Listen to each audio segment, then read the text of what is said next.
सांगली मिरज कुपवाड शहर महानगरपालिकेच्या पाणीपुरवठा विभागामार्फत गव्हर्नमेंट कॉलनी येथे उभारण्यात आलेल्या 15 लाख लिटर क्षमतेच्या अत्याधुनिक उंच जलकुंभाचे लोकार्पण सोहळा संपन्न झाला।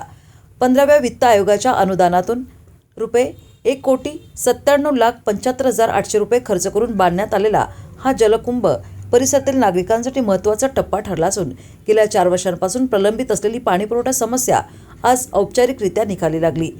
लोकार्पण सोहळा आमदार सुधीरदादा गाडगीळ, महापालिका आयुक्त सत्यम गांधी, स्थानिक मान्यवर आणि नागरिकांच्या उपस्थितीत पार पडला।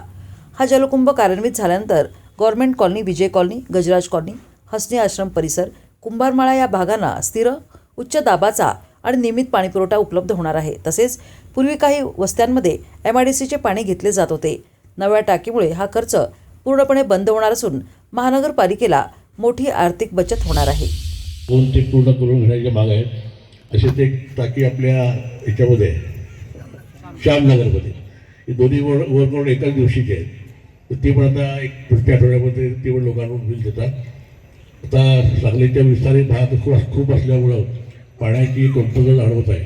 त्यासाठी आपल्याला आणखीन भागामध्ये सुद्धा टाक्या नवीन घ्यायला लागतील आणि या भागातले तर रस्ते जे ड्रेनेजमुळे खराब झाले त्यासाठी आपल्याला वेगळा फंड सर्व सरकारच्याकडे आणायला लागणार आहे।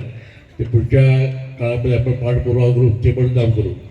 तसंच लोकांची अशी मागणी आहे की आता या प्लॉटवर आपण वॉल बांधून तिथं काही बाग वगैरे डेव्हलपमेंट करता आलं तर आपण ते पुढच्या काळामध्ये करूया।